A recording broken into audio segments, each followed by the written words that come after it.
병에 공장도 짓고 기계도 들어오고 그리고 이사를 갑니다. 진짜 하나님한테 감사하죠.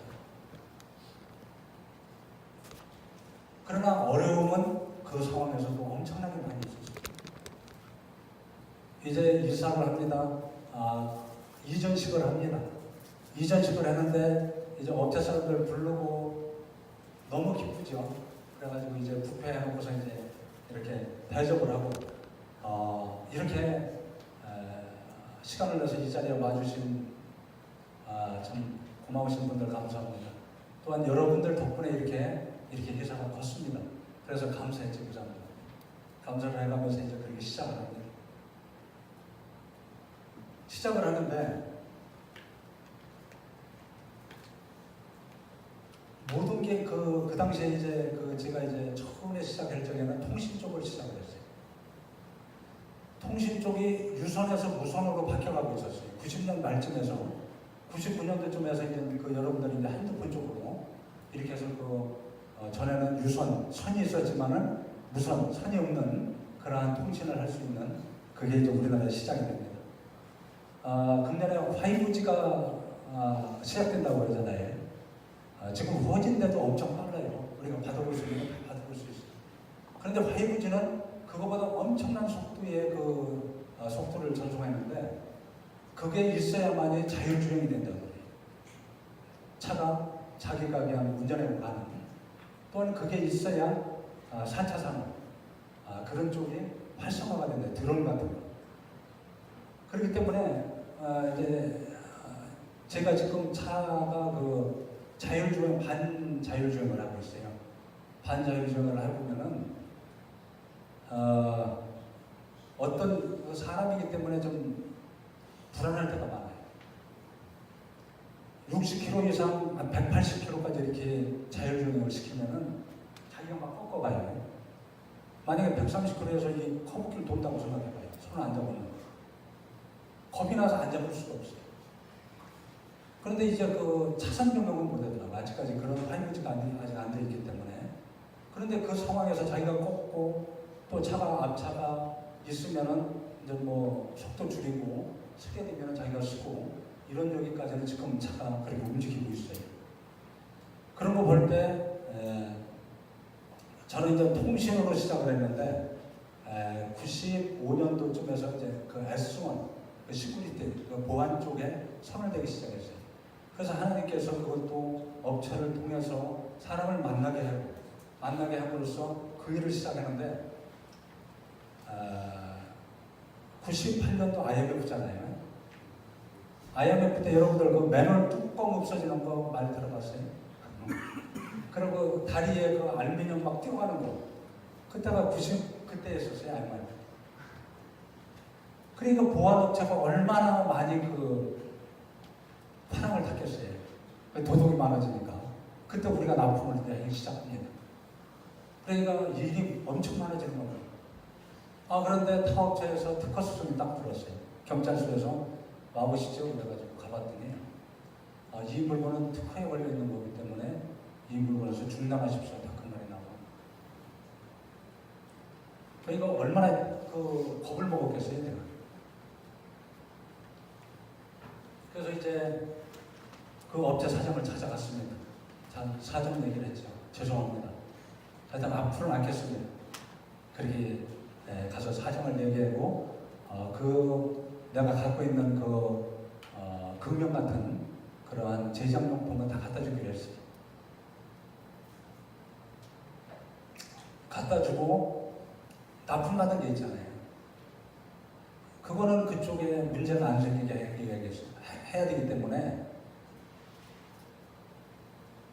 저는 하나님을 섬기면서 직장 생활을 하면 지금은 토요일도 놀고 일요일도 쉬잖아요. 그러나 그때는 토요일 일을 했어요. 일을 하고 주일날도 일을 많이 했어요. 그런데 예배 시간만 되면 일에다가 그냥 나왔어요.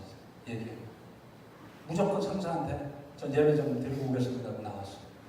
처음에는 그게 좀 많이 속쓰리했지만 그 사람들이 좋아하지 않았지만 나중에는 쟤는 그러려니라 그런 생각을 했었어요. 그래서 이 말은 그때도 특허 소송이 걸려서 업체에 납품을 해야 되는데 어떻게 해야 되겠어요? 주일날 예배 드리고 와서는 이제 직원들이 다 일을 하는 거예요. 주일날은 다 문 닫았으니까 그 업체에서 보러 오지 않겠지 하고 그렇게 해갖고 막 납품을 하는 거예요.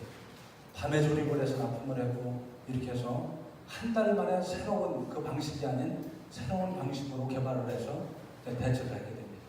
그래서 그 특허 소송은 나름대로 그냥 무사히 넘어갔습니다. 그래서 그 어려운 와중에 하나님께서 보안의 손을 내게 하셔서 일이 더 많게 하시는 얼마나 좋아요.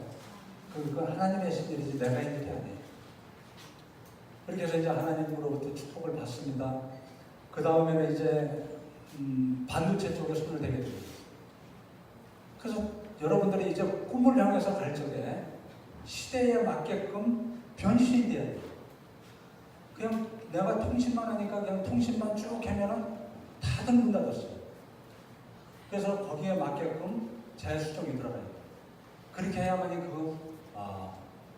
여러분들이 꿈꾼 목표를 달성할 수가 있어요. 그래서 그때 하나님 앞에 이제 설계의 꿈을 갖고 있기 때문에 하나님 앞에 2004년도인가 하나님 앞에 1억을 드립니다. 근데 얼마나 기분이 좋은지 모르겠어요. 제가 하나님 앞에 돈을 드릴 때는 헌금을 할 적에는 진짜 그렇게 기분이 날아갈 듯이 기뻐요. 잠이 안 올 정도로. 좀 무섭죠. 그래서 저는 지금 사람하고 조금 다른 것 같아요. 그런 점에서. 그래서 1억을 들여서 우리 청년들 가만한지 모르지만 저 필리핀 민다나오에 3,000평에다가 교회는 크지 않지만 거기에 이제 신학교를 질 그런 쪽으로 해서 3,000평을 거기에 대지를 구입하고 교회를 쳤어요. 그런데 그렇게 한 이후에 하나님께서 얼마나 축복을 더해주시는지 너무 감사했어요. 그래서 이제 마음이 그렇게 하고 났는데 밖에다는 하고 우리 교회에다가는 안 한 게 마음이 많이 걸렸었어요. 그런데 목사님께서 또 교회에서 뭐 건축이라는 말이 나오질 않아요. 그때 당시에. 그래서 건축이라는 말이 안 나오는데 좀 건축 헌금을 한다는 말이 나왔으면 좋겠다라고 생각을 했는데 어느 날 건축 헌금을 시작해야 되겠다고 목사님도 말씀을 하시는 거예요. 지금 목사님한테 말한 적도 없는데 그래서 하나님께서 그 마음 어떤 마음을 갖고 있나를 아시는구나 그런 생각을 갖게 되었습니다. 그래서 우리 청년들도 아까 얘기했지만 내 목표가 있으면 그 목표의 생각이 늘 자기 몸에 자기 생각에 꽉 차 있어야 됩니다. 이룰 때까지. 그래서 이제 얼마나 기쁜지 모르겠어요. 그래서 이제 그 해외 필리핀에다 선교사님 다닐 적에 1억은 그때도 100만 원짜리 이렇게 해서 인정을 했지만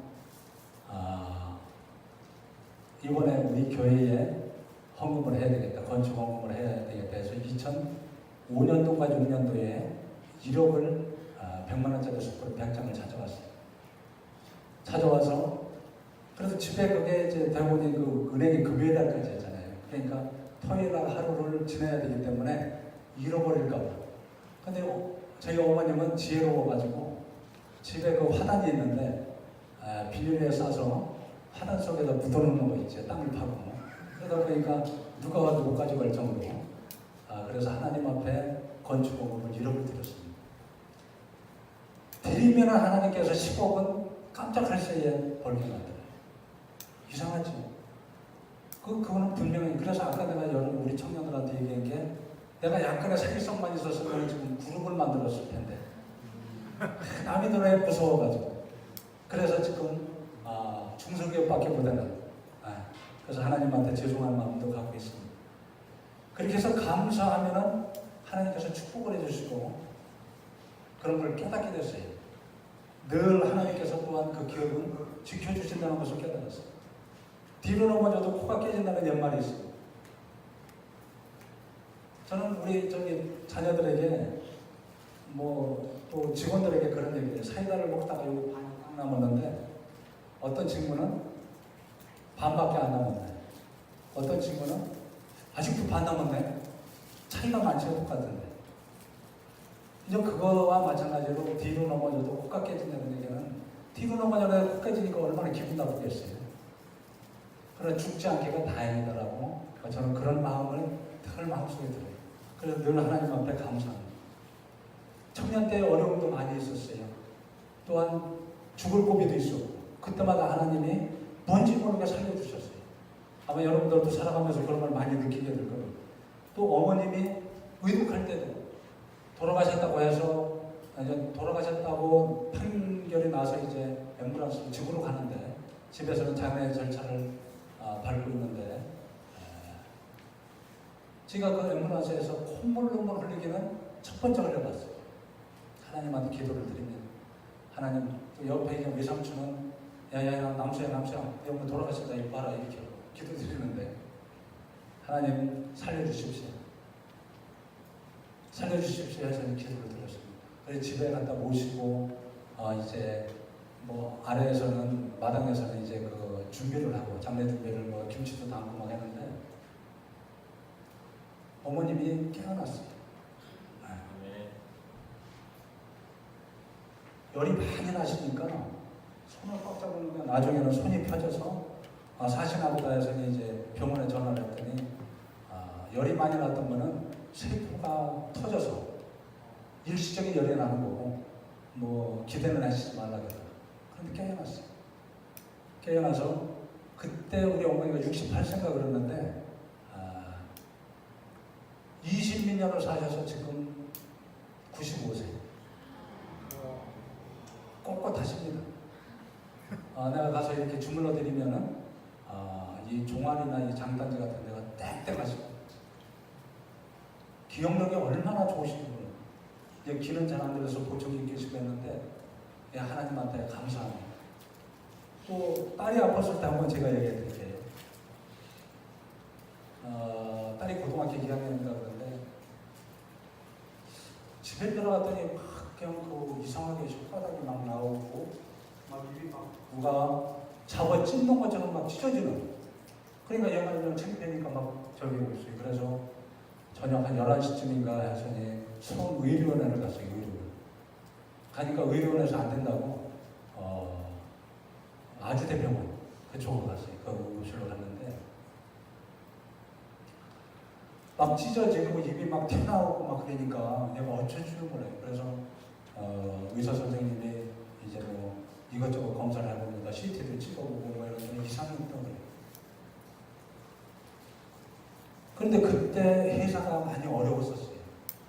어려운 상황이었기 때문에 제가 그때 나름대로 술도 마시고 막 이랬었어요. 그래서 하나님한테 기도할 만한 그러한 존재가 아니었지. 내 느낌이. 근데 딸이 그런 얘기를 하는 거예요. 아빠 기도해줘 그러더라고. 이제 저렇게 천 같은 데 있잖아요. 응급실에 가면 천 치는 데 있는데 창피하니까 천을 치고 있는데 그런데 기도해줄 그러한 지금 상황이 아니에요. 내가 봤을 때 내 자신이. 그런데 문득 생각이 나는데 야 네가 낫게 했냐? 네가 해놓은 거냐? 지금 하나님이 한다는 얘기지 네가 해놓은 거냐 하는 생각이 딱 들어요. 너는 그냥 한낱 하나님의 도구. 네가 바로 여기 있으니까 너를 통해서 하는 거니까 뭐 네 잘못하고 이러는 거는 뭐 생각할 필요 없다. 이런 생각이 딱 들어서 그렇게 기도하자고 해서 기도를 했습니다. 그때 뭐 저 기도 잘 못하지만 귀신 들리면은 하나님 예수님이 기도해가지고 뭐 저희들이 다 물에 빠져 죽으라는 그런 거 있잖아요. 그런 식으로 기도를 했습니다. 하나님 지금 딸이 이렇게 이러한 증상으로 아픈데 하나님의 이름으로 깨끗하게 물리쳐 주십시오 하고 저는 기도를 했어요.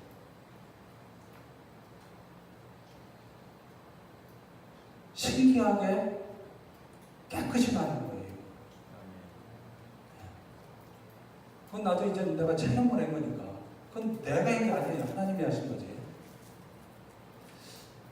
깨끗이 났는데 아무래도 안 되겠어요. 그래서 사람이기 때문에 마음에 좀 그 불안함이 있잖아요. 그래서 기도를 또 해자고 했어요. 그래서 나간 거 들어주지 못하게끔 그래서 기도를 드렸습니다.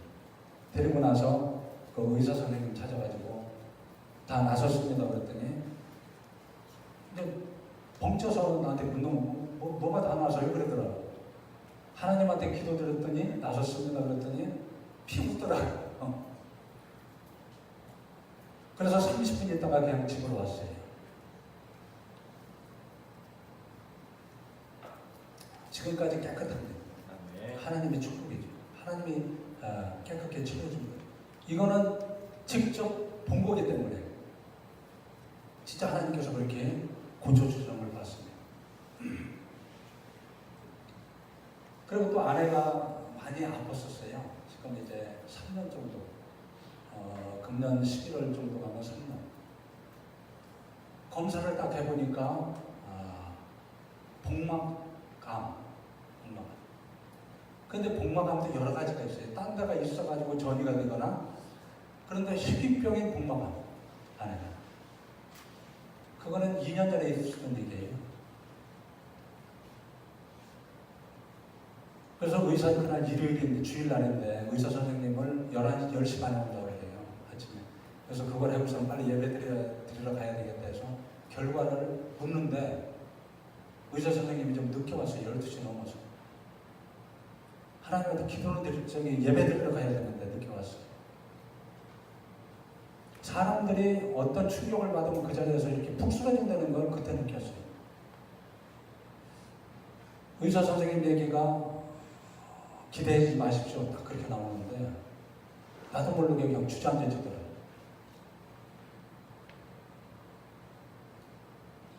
근데 제가 그때 당시 어떤 직책이 있었냐면 센터장. 우리 그 남지역의 남자 센터장이었었어요. 그때는 이제 우리 목사님이 계실 때예요. 그때가 여름이었는데 소나기도 오고 막 그런 적인데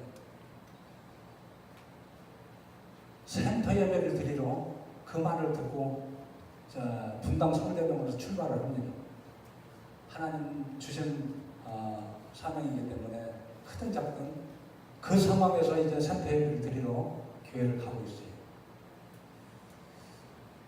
가면서 이제 눈물이 범벅이 되지요. 아내가 죽게 생겼어요. 그때 이제 그 센터에 그 말씀을 내가 이제 준비했었는데 김동호 장로님한테 내가 그 전화를 했어요. 내가 상황이 지금 이렇기 때문에 하나님의 말씀을 전할 만한 그런 적이 없다. 그러니까 좀 죄송한데 좀 그렇게 해줬으면 좋겠다 해서니 센터 예배를 드리고 저녁 예배를 드리고 올까 해다가 아내가 너무 힘들 것 같아가지고 그래서 출발을 합니다. 그때 우리 목사님께서 24 정신 바짝 차려야 돼. 그렇게 하면 이제 왔지만 그 희귀병이기 때문에 이제 그 항암을 맞기 시작하고 항암을 2차례 맞고 처음에는 수술을 못한다고 그래요. 너무 많이 온몸에 퍼져가지고 뱃속에 퍼져가지고 그래서 이제 4개월 맞고 이제 수술을 들어갑니다. 수술 들어가는데 몇 시간 정도면 된다는데 8시간이 돼도 안 나와요. 그래서 수술을 했는데 어떤 수술이 들어갔냐면은 간 2군데 절제해내고 쓸개 떼내고 또 장, 소장, 대장에 어느 선을 절제하고 떼내고 온 뱃속에 그 의벽 같은 데 붙어있는 거를 전부 떼내고 장이고 골반까지 엄청나게 다 떼내고 그 안에다가 항암제를 넣었어요. 뱃속에다. 그러고 나서 이제 배를 닫고 올라온 거예요.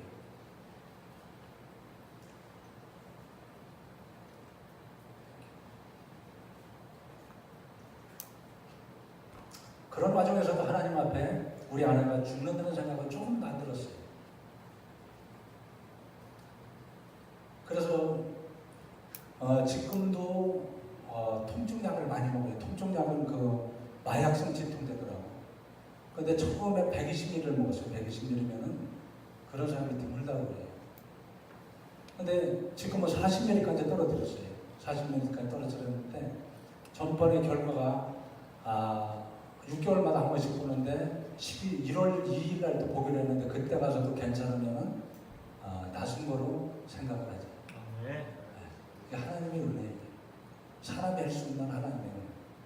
그래서 지금 통증은 그때 워낙 많은 수술과 그런 것 때문에 신경이 워낙 예민해져 있기 때문에 그 후유증이라는 그런 얘기인데 그것도 이제 점차 나아가리라고 믿고 있어요. 그래서 하나님께서 이런 어려움이 있을 때 늘 긍정적인 마음, 하나님은 긍정적인 게 딴 게 아니라 믿는 사람이 있으니까 긍정적이죠. 저분이 해줄 것이라는 믿는 그러한 마음을 갖는 우리 청년들에 대해서 어려움이 있다 하더라도 하나님께 의지하는 그런 우리 청년들 됐으면 합니다. 욥기 1장 21절에 보면 내가 모태에서 알몸으로 나왔은즉 또한 알몸으로 그리로 돌아갈지어다. 주신 이도 여호와시오 거두시는 이도 여호와시라고 이렇게 말씀이 있습니다. 제가 이제 그 사업이 잘 되고 이럴 때 문득 생각난 것이 이 하나님의 말씀이었어요. 지금 이렇게 나한테 축복해 주는 거야? 하나님이 주신 거야. 그래가지고 이 글귀를 머릿속에 꽉 차 있는 상황에서 공방에 가서 이제 풋풋이 잘 쓰는 그분한테 돈을 주고 부탁을 해서 큼직하게 씁니다. 써서 집 거실에다가 다 걸어 놓습니다. 그런데 볼 때마다 주시는 이도 하나님이시고 그거는 내가 알지요. 커져가시는 이도 하나님이시다. 이게 불안한 겁니다. 마음이. 네, 그걸 보니까. 근데 그때 문득 생각난 게 딴 게 아니라 나는 하나님의 자녀다. 아니 하나님의 자녀인데 하나님께서 걷어갈 리가 있겠느냐. 그래서 그때서부터 마음이 조금 편안해졌습니다. 우리 청년들 하나님의 자녀가 해야 할 일은 좀 전에 말했듯이 주어진 일에 최선을 다해야 됩니다. 주어진 일에 노력하는 우리 청년들이 꼭 돼야 됩니다. 그래서 하나님의 복을 받아야 됩니다. 노력하는 자에게 하나님의 축복을 내려주심을 잊지 말기를 바랍니다. 벌써 시간이 많이 됐나 봐요.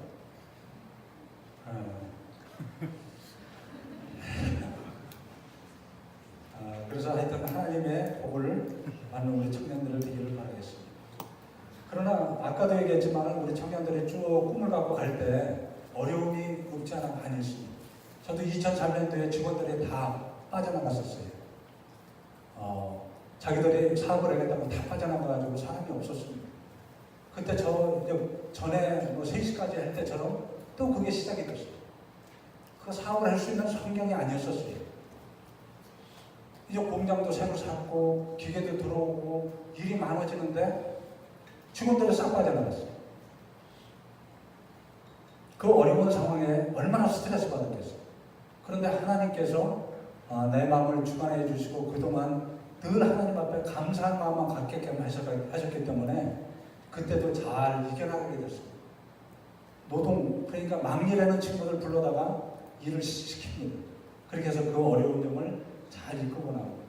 그래서 이 시간에 말씀드리고 싶은 우리 청년들에게도 지금까지도 뭐 취업이나 또한 입시나 이런 것 때문에 스트레스 많이 받았지만 앞으로도 스트레스는 많이 있습니다. 그 많은 스트레스를 우리 청년들은 지혜롭게 이겨나가야 돼요. 제가 아까 얘기한 아내의 그런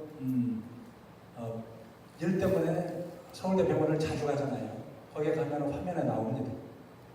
암에 대해서 이렇게 쭉 나오는데 세 그룹의 그 지도를 암세포를 주입하고 이제 시험을 해봤었어요. 어떤 시험을 했냐면 한 그룹은 그냥 편안하게 먹고 살게 놔두고 한 그룹은 1급 봉오리는 하나는 목장을 하고 하나는 과성을 하고 하나는 노인시설 또 하나는 고아원들. 그래서 노인과 고아원을 잘 보살필 수 있는 그러한 동산을 하나님의 동산을 만들려고 했었어요. 그렇게 우선 주일날이든 예배드릴 적에는 가운데 하나님 성전에 올라와서 모두가 예배드릴 수 있는 그러한 하나님의 동산을 만들기 위해서 하나님한테 그때 당시에 500억을 하나님으로부터 달라고 기도를 하게 됐습니다. 500억에 하늘에서 이렇게 뚝 하나님이 주시지는 않겠죠. 그래서 이제 목표를 세웁니다. 먼저 무엇을 할까 하는 그런 목표를 세우는데, 첫 번째로는 우리 청년들은 도시에서 태어나서 도시에서 자랐지만, 저는 시골에서 태어나서 시골에서 자랐어요. 윤영열을 시골에서 자랐기 때문에 그 푸른 초원의 목장이 그렇게 하고 싶었어요. 그래서 이제 목장을 시작을 합니다. 목장을 시작을 하는데, 지금의 그 놀이동산, 그 용인에 있는 놀이동산이 그 에버랜드죠. 그러나 우리 때 청년 때는 에버랜드가 놀이동산이 아니라 거기 농장이었어요. 용인 자연농원이라는 처음에 그렇게 시작이 됐어요. 그래서 거기를 가보면은 참 아름답고, 지금처럼 놀이동산은 없었지만 또한 그 뒤쪽으로는 그 농장들이 있었어요. 또 돼지도 먹이고 그런 농장들이 있었어요. 우리 어렸을 적에는 뭐 장로님께서도 잘 아시겠지만, 시골에서 돼지 하면은 검은 돼지였었어요. 흑돼지, 까만 돼지. 여기 제주도 그 흑돼지라고 그러잖아요. 오늘 저녁에 아마 흑돼지가 될 가능성이 많을 것 같아요. 그런데 이 흑돼지는 한 가지 단점이, 이게 잘 자라지가 않아요. 한 1년을 넘겨 키우려만이 이렇게 탈 수 있는, 그러다 보니까 그 목장으로서의 그 흑돼지는 좋지가 않은 거예요. 그래서 그때 당시에 여러분들 지금 잘 또 그쪽에 관심 있는 분은 아실지 모르지만, 그 흰돼지 있잖아요. 지금 우리가 도시에서 많이 먹는, 그게 이제 그 요구셔라는 그런 품종이 그 종자인데, 그 대요구셔하고 또한 약간 누리끼리 한 만드레스라는 그런 종을 용인 자연농원에서 30마리를 구입을 했어요. 30마리를 구입해서 이제 순종 비슷한 거죠, 쉽게 얘기해서. 구입을 하고 성안목장이라고 여러분들은 잘 못 들어봤을 거예요. 성안이라는 곳이 있어요. 거기에 우리나라의 제일 큰 나라에서 운영하고 일어난 그런 목장이 있었어요. 거기서 이제 소를 구입을 해서 목장을 시작합니다. 그 목장을 시작할 적에는 그만한 계획을 다 세웠어요. 이 돼지는 한 번 새끼를 낳으면은 최소한 많이 날 적에는 12마리 낳는 게 있다고 그래요. 그런데 이제 반으로 뚝 잘라서 한 6마리를. 그래서 이제 그 6마리를 생각을 해서 이게 몇 개월 가면 어떻게 몇 마리가 되고 몇 마리가 되고, 그거를 쭉 다 계산을 했어요. 그래서 5년만 하면은 아주 큰 목장이 될 것이라는 그런 꿈을 가지고 시작을 합니다. 그렇게 우선 그 목장이 잘 되면 그 다음에는 자족할 수 있는 사육공장을 지으려고 생각을 했었고, 사육공장을 지어서 목장이 더 커지면은 그걸 판매할 수 있는 도시에 그런 판매 시설의 빌딩을 지으려고 했어요. 그렇게 쭉 해나가다 보면은 가능할 것 같아요. 그래서 이제 시작을 합니다. 시작을 하는데, 오늘 여러분들은 우리 청년들한테 좀 드리고 싶은 얘기는, 거기에서 제가 근 3년 동안 하면서 2년 반 동안 하면서 이제 실패를 하게 됩니다. 부모님께서 저를 한번 불러주더니 그렇게 얘기해요. 있는 재산 팔기 전에 이거 빨리 처분해요. 왜 있는 재산을 팔아야 될까요? 돼지 가축들은 살아있어요. 살아있다 보니까 먹여야 돼요. 안 먹이면은 안 되기 때문에 먹이는데, 먹이를 하루에 3바가지 준다라고 예를 들면은 경기가 나쁘니까 한 바가지만 먹이는, 이제 하루에 그렇게 이제 줄여서 먹여도 마리수가 많으니까 엄청난 양을 먹여요. 그 사료값을 감당할 수가 없어요. 그러다 보니까 부모님이 불러서 이거 빨리 처분해라 이런 얘기를 합니다. 왜 그걸 처분하게 되는 이유가 뭐냐면은, 제가 모든 걸 계획만 세웠지 경험이 없다는, 이 경기도 여러분들이 보면 사이클이 있죠. 경기가 좋다가 나보다 이 세계적으로나 이 국내적으로, 그것처럼 이 돼지도 사이클이 있어서 가격이 좋을 때 시작을 해서 이게 너무 바닥으로 내려가는 거예요. 돼지가 폭락을 하는 거예요. 폭락을 해서 돼지를 사가려고 안 해요. 그러다 보니까 살아있기 때문에 먹이는 먹여야지, 먹이를 먹이려면 사와야 되지. 그러다 보니까 이제 있는 재산을 팔기 전에 빨리 처분해라고 부모님께서 말씀하십니다. 그래서 울며 겨자 먹기로 이제 그걸 처분하게 됩니다. 그걸 갖다가 듣기에 좀 거북하지만 식사 시간이 아니기 때문에 이제 똥값으로 그렇게 처분을 하게 됩니다. 그렇게 해서 그거는 내가 경험이 없었기 때문에, 경험이 있었으면은 내가 좀 어른들한테 물어보고 좀 그렇게 했으면은 그러한 일을 방지했을 텐데, 경험이 없었기 때문에 그렇게 됐습니다. 이때 제가 그 처분을 하고 너무 마음이 아파서 지금 고향은 충청남도 온양온천이라고 들어보시죠? 지금 온양온천에는 아산시로 변했는데 온양온천이에요. 온양온천에서 태어났는데 거기에서 대천까지는 조금 거리가 있어요. 그때는 이제 경부고속도로만 있었지 딴 고속도로 하나도 없었어요. 국도만 있어요. 너무 속이 아파서 뭐 여러분들 그 대천해수욕장 아시죠? 많이 가봤을 것 같아요. 대천해수욕장. 대천해수욕장에 겨울바다를 갔습니다. 너무 속이 아파요. 그리고 우리 장로님께서 아시겠지만 양주 요만한 포켓용이라고 해서 무슨 이름인가 지금은 잃어버린 것 같아요. 그 뚜껑에다 이렇게 따라 먹는 그런 양주가 있어요. 그걸 주머니에 넣고 겨울바다를 갔습니다. 바다가 얼마나 춥겠어요. 거기서 그걸 마셔가면서 마음을 달래고 좀 울기도 하고, 왜 큰 꿈을 안고 시작한 게 이렇게 됐나 하는 생각에 마음이 너무 아팠어요. 그렇게 돌아왔습니다. 돌아와서 그때 내가 하나님 제일 좋아했던 하나님의 말씀이 이사야 43장 1절이었어요. 내가 청년 때 제일 좋아했던 그 말씀인데, 야곱아 너를 창조하신 여호와께서 지금 말씀하십니다. 이스라엘아 너를 지으신 이가 말씀하십니다. 너는 두려워하지 말라. 내가 너를 구속하였고 내가 너를 지명하여 불렀나니 너는 내 것이다. 요 너는 내 것이라는 거기에 내 마음이 많이 편안해졌어요. 어쨌든 실패를 받든 뭐했든 하나님의 자녀다. 나는 하나님의 것이다. 그렇기 때문에 내가 기도하는 500억이라는 것이 그 꿈이 아직까지는 살아있다. 아직까지는 존재해 있다는 그런 생각을 하게 됐습니다. 우리 다 같이 한번 한 목소리로 누구는 하나님의 것이다 한번 해보세요. 내가 한번 해볼까요? 남수는 하나님의 것이다. 시작을 하면 여러분들 이름을 부르고 여러분들은 하나님의 것이라는 걸 한번 다 같이 해주셨으면 감사하겠습니다. 시작! 남수는 하나님의 것이다. 앞으로도 여러분들은 하나님의 자녀입니다. 그렇기 때문에 하나님께서 모든 것을 책임져 주실 겁니다. 큰 꿈은 다시 말해서 큰 그릇을 준비하는 것과 같다고 생각합니다.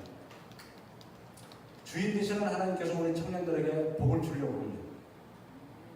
그런데 이건 뭐 성경 말씀에 나오는 거죠. 작은 그릇, 쉽게 해서 종쟁이만한 작은 그릇을 준비한다거나 아니면은 깨끗지 않은 그릇을 준비하게 되면은 하나님께서 여러분들한테 복을 많이 주고 싶은데도 불구하고 종쟁이만큼밖에 줄 수가 없어요. 그래서 초대에 얘기했듯이 우리 청년들은 큰 꿈을 갖기를 바랍니다. 그래서 하나님이 주시고 싶은 대로 주시는 대로 받는 우리 청년들 되기를 바랍니다. 또한 더러운 그릇에는 아주 보배로운 걸 줄 수가 없어요. 귀한 걸 줄 수가 없어요. 더러운 그릇이 뭘까요? 우리의 마음이라고 생각해 봤습니다. 우리 마음이 더러우면 좋은 것으로 하나님께서 줄 수가 없어요. 그래서 늘 아까 얘기했던 요셉과 같이 우리의 마음을 깨끗한 그릇으로 만드는 것처럼 우리 마음을 깨끗하게 늘 관리를 해야 됩니다. 그래서 하나님께서 여러분들에게 아주 귀한 것으로 주는 그런 하나님의 축복을 누리기를 바라겠습니다.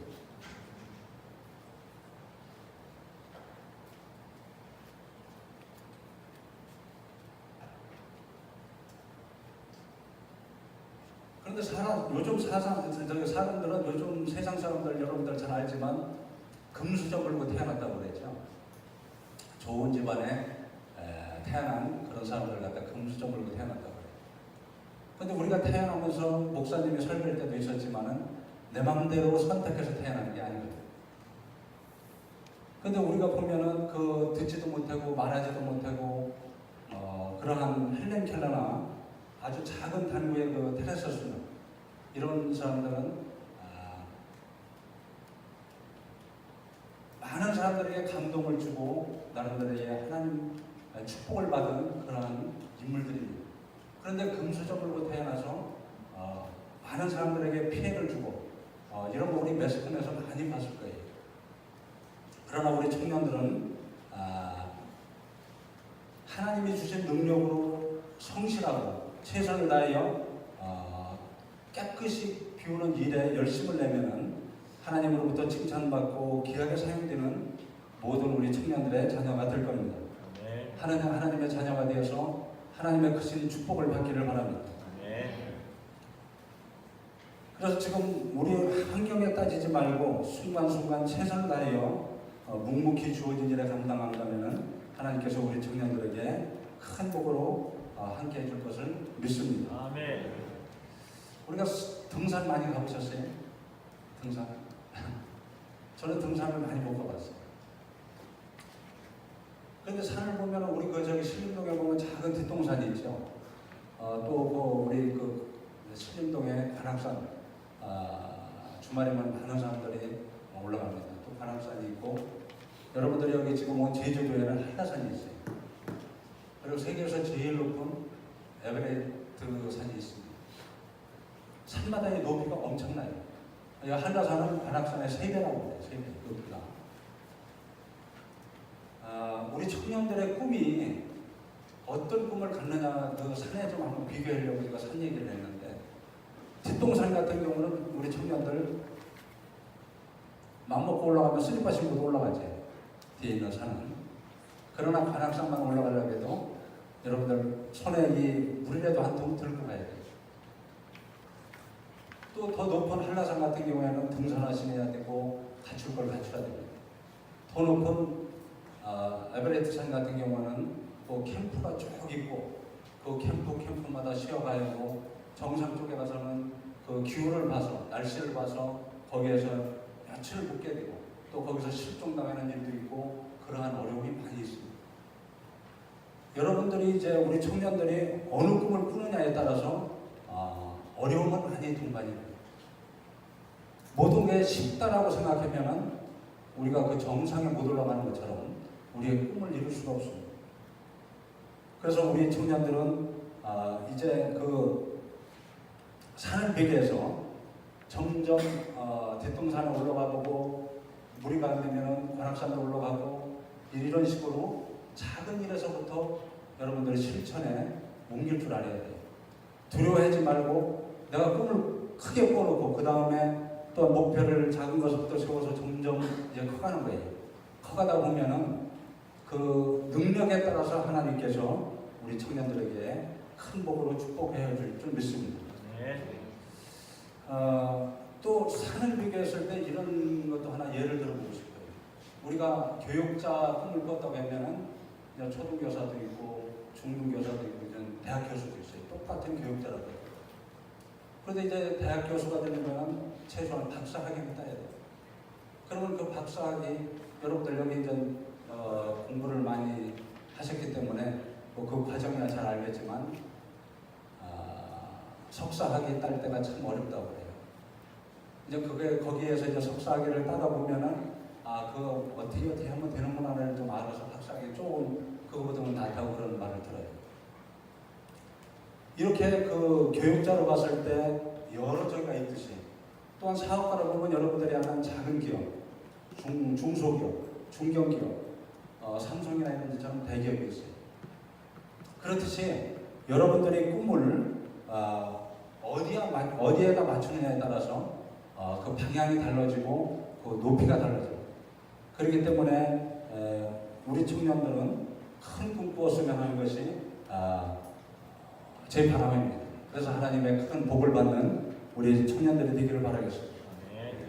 산의 모형을 보면은 멀리서 보면은 대부분 삼각형 모형으로 되어 있어요. 또한 산이 높을수록 아래의 반경은 넓습니다. 무엇을 뜻하는가요? 경쟁자들이 많다는 얘기예요. 산 아래쪽에는 많은 등산객이 있듯이 처음에는 경쟁자가 많고 이걸 어떻게 해야 될까 고민하는 그러한 상황이라고 볼 수가 있죠. 그러나 산을 오르다 보면 사람이 좀 뜸해집니다. 그리고 산을 올라갈 때 보면은 여러분들 산 올라가서 알겠지만 15분 정도가 제일 어렵다고 그래요. 등산을 시작해서 15분 정도에 제일 힘들다고 그래요. 저도 한번 그거를 말을 듣고 한번 생각을 하면서 올라가 봤는데 한 15분 정도 올라가니까 진짜 다리도 잘 떨어지지도 않고 어려움을 느끼게 됐어요. 그런데 그거를 지나서 한 20분 정도 올라가니까 그때서부터는 뭔가 다리에 힘이 생기는 걸 느낄 수가 있었어요. 이 말은 우리 청년들이 처음 할 때는 어렵다는 얘기예요. 뭔가 힘들고 꼭 이걸 해야 되나 이런 마음이 들 수 있지만 그것을 이기고 나가면 그 뒤에는 할 수 있는 능력이 우리 청년들에게 있다는 얘기예요. 그렇기 때문에 어려움이 있어도 끈기로 그것을 잘 돌파하는 우리 청년들 되기를 바라겠습니다. 이제 그 목장을 실패를 하고 28살에 이제 여러분들 중에 28 넘은 청년들 꽤 있죠? 없어요? 우리 때는 28이 결혼 적령기였어요. 또 여자들은 25, 22.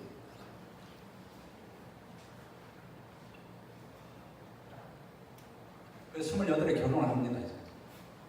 저기를 딛고 시골에서 결혼을 합니다. 우리 때도 그렇게 뭐 결혼하기가 썩 내 마음대로 드는 그런 적이 아니었어요. 그 결혼을 해서 이제 시골에서 부모님을 모시고 살기 시작합니다. 근데 내 마음은 편치가 않았어요. 늘 하나님한테 기도하면서 그 기도 제목이 자꾸 내 마음을 짓누르는 거예요. 내가 지금 이렇게 시골에 있어가지고 그걸 할 수 있을까? 할 수 있을까? 이런 생각이 자꾸 드는 거예요. 시골에서 제일 꿈을 꾸는 게 목장이었는데 실패를 했기 때문에 이걸 할 수 있나 없냐는 그런 생각이 자꾸 들어서 결혼한 지 5개월 만에 이제 도시로 상경을 합니다. 제가 도시 생활은 직장 생활은 거의 안 해봤어요. 그리고 2대 독자고 또한 위에로 누나가 둘이고 아래로 여동생이 둘이기 때문에 좀 귀하게 컸어요. 그러다 보니까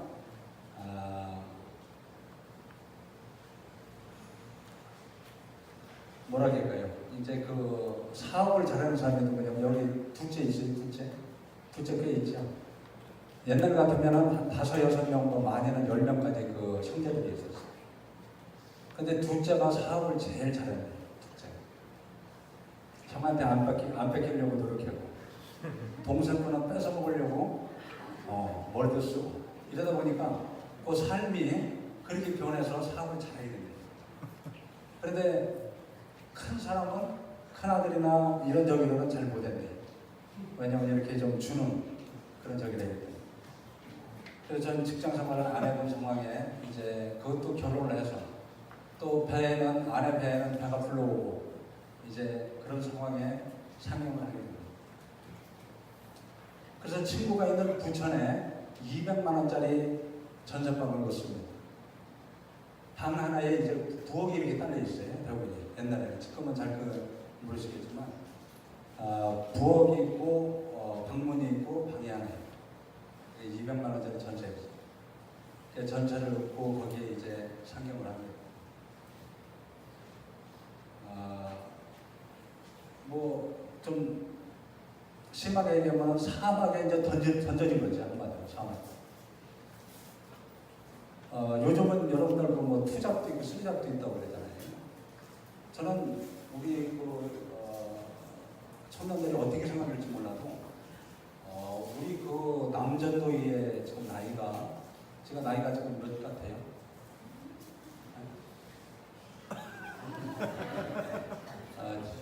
지금 많이 아니라 그냥 우리나라 나이로 60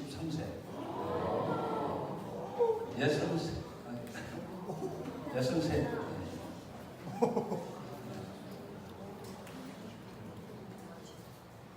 그런데 우리 남전도에 이 나이에 저녁에 대리운전을 하시는 분이 있어요. 그렇다고 해서 그분이 아주 못 사는 것도 아닌데 대리운전을 하세요. 그런 사람들이 꽤 많은 것 같아요. 그래서 이 말을 드리는 거는 그때 당시 제 생각에도 아침에는 딴 일을 하고 또 낮에는 직장 가고 밤에도 딴 일을 했고 이런 식으로 쓰리잡을 하려고 마음먹고 올라왔어요. 그러나 직장 생활을 하다 보니까 너무 힘들어요. 그래서 할 수가 없더라고요. 그래서 이제 처음에 올라와서 이제 직장에 들어가는데 그때 당시에 평균적으로 생활일만큼 받으려면은 한 16만 원 정도 월급이 16만 원을 받았어요. 그런데 처음에 직장을 들어가니까 10만 원이었어요. 10만 원. 그런 상황에 이제 저축할 그런 여력은 없죠. 그냥 빠듯이 먹고 사는 그런 상황으로 이제 직장 생활을 합니다. 하는데 이거 가지고는 안 되겠다 해서 직장을 한번 옮기게 됩니다. 거기에 가서 이제 30%가 더 많이 받아 13만 원을 받고 자동차 부품 공장에 들어갑니다. 거기에 가서 이제 사무직으로 근무를 하는데 아무리 생각해도 사무직을 해가지고는 뭔가 해결이 날 것 같지가 않아요. 그래서 사무직에서 생산부 쪽으로 말을 해서 이관이 됐어요. 그쪽으로 가서 기술을 배우게 했어요. 그런데 그 기술이 쉬운 게 아니에요. 엄청 힘들어요. 저녁에 오면은 녹다운이 되고 어느 날은 와서 이제 칫솔질에다가 거기서 기절을 하고 그 이제 부엌이 있다고 했잖아요. 부엌이 이렇게 길게 있었는데 거기에서 이제 칫솔질에다가 기절을 해요. 기절이 되면은 방문에 어떻게 머리를 탁 부딪히다 보니까 아내가 나와서 이제 살게 되죠. 그렇지 않으면 잘못하면 거기서 죽게 되는데 이러한 어려움 속에 이제 직장 생활을 해야 되는데 아내의 배는 점점 불러옵니다. 불러오는 과정에 지금은 여러분들 의료보험 그저기가 잘 돼 있어요. 잘 돼 있는데 그때 당시에는 의료보험이 있지만 직장에 들어간 지 3개월 만에 나와요. 바로 나오는 거예요. 그런데 이 말씀을 드리는 거는 아내가 이제 배는 출산날은 다가오고 말을 들어보니까 자연분만이 아닌 수술로 분만을 하게 되면 90만 원이래요. 90만 원. 그러면 200만 원 전세의 반을 뚝 잘라가지고 아기를 낳아야 된다는 얘기 잘못했네요. 그래서 이제 그 총무부에 계속 연락을 합니다. 이러면 어떻게 됐습니까? 그런데 이제 8월 14일 날 총무부에서 그 의료보험을 갖고 왔더라고요. 저 일하는 대로. 하도 내가 그렇게 얘기를 하니까 이제 갖고 왔어요. 그래서 그날 의료보험을 가지고 의기양양 이제 집에 옵니다. 이제 뭐 수술을 해도 의료보험이 있으니까 많은 돈이 안 들어가요. 집에 와서 그날 10시 40분 이제 진통이 와서 이제 병원에 입원합니다. 입원해서 이제 아기를 12시 45분에 낳습니다. 그때는 하나님한테 감사 기도를 드렸어요. 하나님은 준비하고 있었는데 저는 엄청 몸따랐던 거예요. 그게 낳기 바로 그날 전날 의료보험을 준비했던 하나님이 주실 거를 저는 그걸 믿지를 못했어요. 그래서 우리 청년들이 이제 앞으로 살아나가는 동안에 어려움이 있다 하더라도 분명히 여러분들께서 하나님과 동행하면은 하나님과 늘 동행하려고 했었는데 그 동행은 여러분들이 어떻게 하느냐에 따라서 하나님이 옆에 계신지 아닌지 알 수가 있어요. 그럴 때마다 하나님이 주실 걸 믿고 여러분들은 너무 스트레스 받지 말고 걱정 안 했으면 하는 것을 말씀드리고 싶습니다.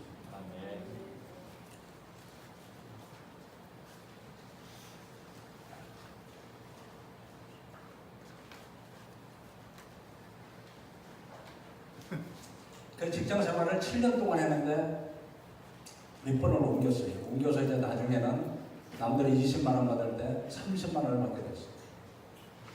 그 와중에는 어려운 점도 많았어요. 한 번은 상사가 제가 만든 물건을 내팽개치는 거 있죠. 이걸 물건이라고 만들었느냐. 그래서 퇴근할 적에 그 상사를 기다립니다. 저도 이제 고생했어요. 상사를 기다립니다. 기다렸다가 상사가 나오는 걸 보고 보자고 해가지고 이제 한바탕 붙으려고 기다렸다가 내 자존심을 그렇게 밟을 수가 있느냐는 걸 따지기 시작해서 이제 그 상사하고 싸움을 합니다. 그래서 나한테 사과하지 않으면 그냥 안 하는 거겠다. 이런 식으로 이제 억압을 합니다. 나중에는 이제 뭐 별 탈 없이 그냥 끝났지만 그 상사가 가는 곳곳마다 나를 불러요. 그래서 월급을 많이 줘가며 부릅니다. 기존에 있는 사람보다 더 월급을 많이 받고 가면은 기존에 있는 사람이 좋겠어요. 막 갈구지요 이제. 그러한 어려움이 없지 않아 많이 있었어요. 그럴 때마다 내가 했던 거는 노력이었어요. 최선을 다했어요. 약속이라는 약속은 안 지켜본 게 별로 없어요. 왜 그럴까요? 그게 여러분들도 이제 살면서 느끼겠지만 내 마음이 편합니다.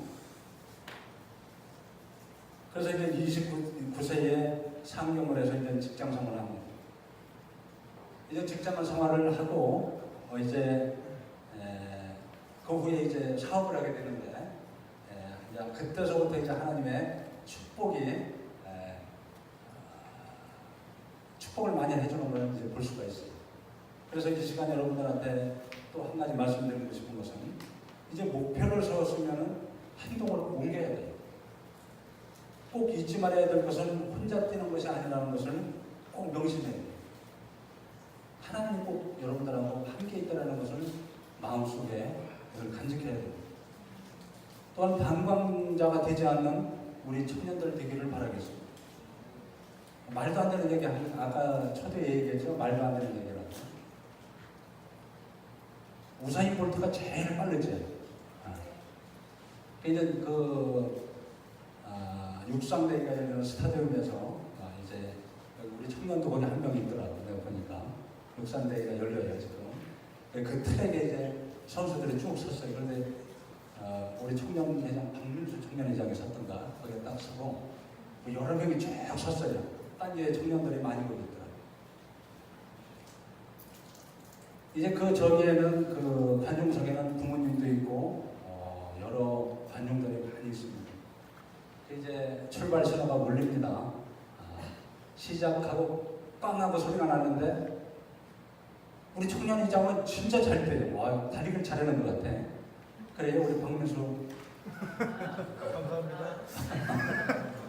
진짜 잘 뛰는데 어떤 친구는 걸어가고 있어요. 거기에 더 과감한 친구는 뒤로 걸어가고 있어요. 뒷걸음질 치고 있어요. 어떤 친구는 또 트랙 안쪽으로 들어가고 있고 어떤 친구는 그 자리에 그냥 서 있는 친구가 있어요. 이런 광경 봤어요? 못 봤죠? 말도 안 되는 얘기죠.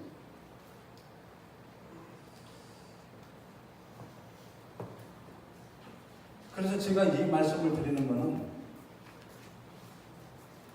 만약에 거기서 서 있는 친구라든가 뒤로 이렇게 뒷걸음질 치는 친구가 있다면 혹시라도 그 부모가 봤다면 얼마나 속이 타들어가겠습니까?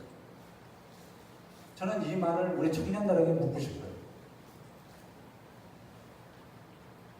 그런데 그런 말도 안 되는 그런 일들이 너무 많아요. 지금. 우리 청년들 남한테 우리가 살아가면서 남한테는 관대하더라도 자기 자신에게는 냉철해야 돼요. 자기 자신을 생각해 봤을 때 냉철해야 된다. 그 말은 무슨 뜻이냐면은 여러분들이 꿈이 없다고 하면은 거기에 서 있는 그 선수와 다를 바가 없어요. 우리가 볼 적에는 무서운 광경이 있죠. 그런데 혹시 내가 꿈이 없다고 하면은 거기 서 있는 선수하고 다를 바가 없다는 얘기예요. 그렇기 때문에 자기 자신에게는 냉철해야 된다는 얘기예요. 그거를 빨리 알아차려야 된다는 얘기예요. 그래서 그런 내가 혹시라도 그렇다고 하면은 빨리 꿈을 갖게 되고 또한 목표를 세워서 행동에 옮겨야 돼요. 근데 내가 교육자가 되고 싶은데 뭐 교육자가 되려면 공부를 열심히 해야 되고 또 많은 서적을 봐야 되는데 그거는 않고 꿈은 꿔니까 세웠는데 뭐 운동이나 하고 뭐 딴 일만 하고 있다면 아까 트랙에서 뒷걸음질 친 선수하고 다를 바가 없어요. 똑같은 위치. 그래서 우리 청년들한테 말씀하고 싶은 거는 지금 내 자신이 어떤 상황인가를 꼭 기억해 두길 바랍니다. 그렇게 해서 나에게는 살아가면서 냉철하고 혹독하니만큼 자기 자신을 관리해야 된다. 그래야만이 우리가 전진할 수 있습니다. 산을 오를 때도 오르다가 어려우면 내려올 수 있는 그런 사람들이 많이 있습니다. 어려우면 그 자리에서 잠깐 쉴 수 있어도 뒷걸음질 치면 안 돼요. 그렇게 해야만이 우리가 정상을 밟을 수 있고 우리의 꿈을 실현시킬 수가 있습니다. 또한 우리가 행동으로 옮겼으면 열정을 가져야 됩니다. 열정이 없으면 아무것도 할 수가 없어요. 제가 책을 보니까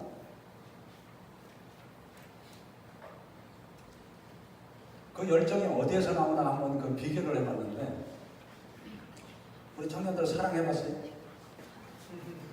뭐 서로 사랑을 해봤든 아니면 짝사랑을 했든 그런 경험이 있을 수 있지만 사랑을 하면은 온통 그 사람 생각밖에 없다고 해요.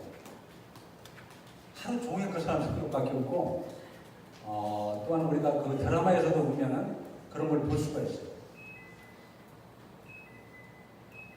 누구나 서나 당신 생각이 아닌 우리는 만약에 꿈을 갖고 이제 행동에 옮겼으면은 사랑했을 때 그 사람 생각밖에 없듯이 우리 마음에는 그 꿈이 그 열정처럼 가득 차야만 있는 거예요. 늘 그 마음속에 내 꿈을 갖고 있어야 돼요. 내가 그냥 이렇게 해서 비전을 갖고 계획을 세우고 있다고 해서 거기에 잃어버리는 것이 아니라 그 꿈을 늘 내 마음속에 갖고 있어야만 됩니다. 돈은 참 붙잡기가 어렵다고 그래요. 돈을 벌기가 어렵다는 얘기죠. 그래서 부는 연애를 갖다가도 합니다. 좋아하는 여자를 필사적으로 쫓는 것과 비슷하다고 그래요. 우리가 그 저기 돌문의 왕국 같은 거 보면은 이제 그 암무리가 많이 있으면은 또 순놈이 있죠. 그런데 그걸 찾아내기 위해서 순놈하고 싸우는 거 우리 광경 봤죠. 죽기 살기로 싸우는 거예요. 그러니까 거기서 지게 되면은 걔는 이제 혼자 퇴출을 당하고 거기서 승리한 그 순놈이 그 암무리를 이렇게 차지하는 모습을 볼 수가 있어요. 그래서 정열을 가지고 심차게 쟁취해야만 부를 추구하는 에너지를 얻을 수가 있어요. 이 사랑의 그 열정적인 에너지는 엄청나다고 그래요. 그래서 그것을 우리가 그 꿈을 실현시키기 위해서는 그 열정이 꼭 필요하다고 합니다. 그래서 아까도 말씀드렸지만 우리 청년들이 무언가를 우리가 목표를 세우고 갈 때 늘 그 마음속에 그것을 품고 그러다 보면은 그 꿈이 이루어진다고 합니다. 또한 우리에게는 과거하고 현재하고 미래가 있어요. 제일 중요한 것은 현재라고 합니다. 그러나 과거는 우리에게 경험을 선사합니다. 제가 첫 번째 그 사업 실패했던 것이 경험 부족이라고 해요. 우리는 앞을 안 살아봤기 때문에 경험이 부족합니다. 그런 것은 뭐 부모님이나 선배나 또 나름대로 스승이나 모든 사람들에게 물어봐서 그 경험을 내가 가야 될 방향의 그 경험을 여러분들이 자꾸 얻어야 됩니다. 또한 여러분 요즘 잘 알다시피 그 공공도서관 같은 데 가면은 뭐 교육자가 되고 싶다고 하면은 그쪽 분야에서 그래도 자서전을 내고 나름대로 유명한 그런 책을 많이 읽어보시고 사업을 하고 싶은 친구들은 세계적인 유명한 사업가들이 써놓은 그런 책들을 많이 읽어보면 거기에서 경험을 우리가 얻을 수가 있습니다.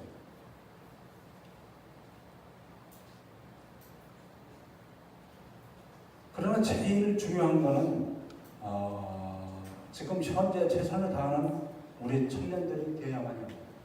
그런 청년들에게 분명히 하나님께서 축복해 주실 것을 잊지 말기를 바랍니다. 혹시 과거에 사로잡히거나 미래에 허황된 꿈을 꾸거나 그게 아니라 현재 여러분들의 주어진 일에 최선을 다하길 바랍니다. 제가 이제 직장 생활을 하면서 사업을 하게 된 동기는 저희가 그 삼성전자에 납품을 하게 됐었어요. 삼성전자에 납품을 하는데 그때 당시만 해도 삼성전자가 지금처럼 이렇게 많이 벌어져 있는 게 아니라 구미에 있었어요. 구미에 있었는데 거기에 있는 대리라는 그 한 분이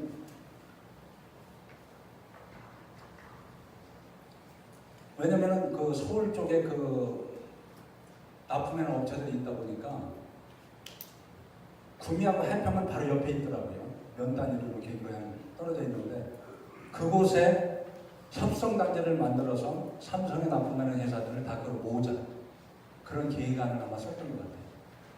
그 대리가 삼성전자의 임원까지 해고선 퇴사인 걸 내가 보고 봤습니다. 그래서 그쪽으로 다 그 삼성에 납품하는 회사들을 그쪽으로 내려오게 합니다. 내가 다니는 회사도 어쩔 수 없이 거기로 내려가는 그런 상황으로 변했습니다. 안 내려오면 이제 뭐 물건을 안 준다니까, 오다를 안 준다니까 내려갈 수밖에 없었어요. 그래서 사장님께서 나보고 가자고 했는데 저는 겁이 많아서 거기까지 못 갔습니다. 저는 못 가겠습니다.